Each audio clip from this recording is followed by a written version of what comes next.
nagtataasa ng mga presyo, isinusulong sa Senado ang pag-alis o pagtapyas sa Value-Added Tax o VAT sa mga pangunahing bilihin.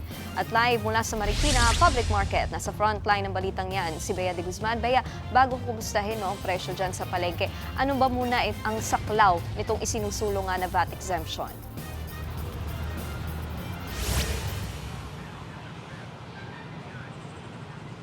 Nikki, dalawang panukala ang inihain ni Senator Loren Legarda para sa reforma sa Value-Added Tax o VAT. Una riyan, ay ang Differentiated Value-Added Tax Rates Act. Sa ilalim nito, ibababa sa 10% ang VAT para sa mga produkto at serbisyo na kadalasang ginagamit ng mahihirap at middle class.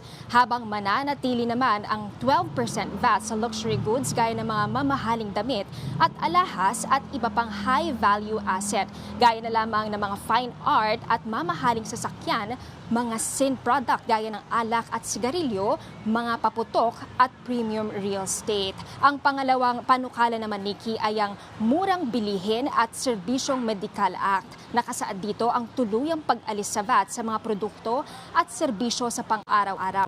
Kabilang na rito ang mga staple food gaya ng mga manok, baka, gatas, itlog, bigas at sakop din ang mga household essential gaya ng sabong panlaba, toilet paper, sanitary napkins at diapers. Kasali rin ang mga serbisyong medikal, mga gamot at first aid supply. Samantala, Nikki, narito naman ang presyo ng mga pangunahing bilihin sa aming pag-iikot sa Marikina Public Market kanina. Yung bigas ay ang pinakamura ay naglalaro sa 48 pesos kada kilo at yung iba naman kagaya na lamang ng jasmine, coco pandan, denorado, sinandoming at malagkit ay naglalaro sa 60 pesos.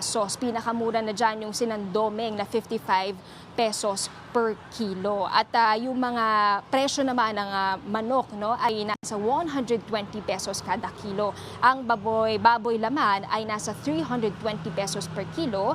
At yung mga bigas ay yung mga bango, yung mga isda ni Kino ay naglalaro naman sa presyong 340 per kilo. Kung mapapansin natin, yung bangus ay nagtaas mula noon ay nasa 280 per kilo, ngayon ay nasa 340 per kilo na. At yung galunggong nasa 400 pesos per kilo, tawilis na nasa 260 pesos per kilo, ang tilapia na nasa 180 pesos per kilo at ang hasa-hasa na 400 pesos per kilo. Yung mga iba pang bilihin, Nikki, kagaya na lamang ng mga sangkap, kagaya ng sibuyas, ay nasa 120 per kilo. Sibuyas na puti, na mas mura ng 20 pesos, 100 pesos per kilo. Kalamansi, nasa 140 pesos per kilo. Kamatis, nasa 50 kada kilo. Carrots, nasa 180 pesos per kilo.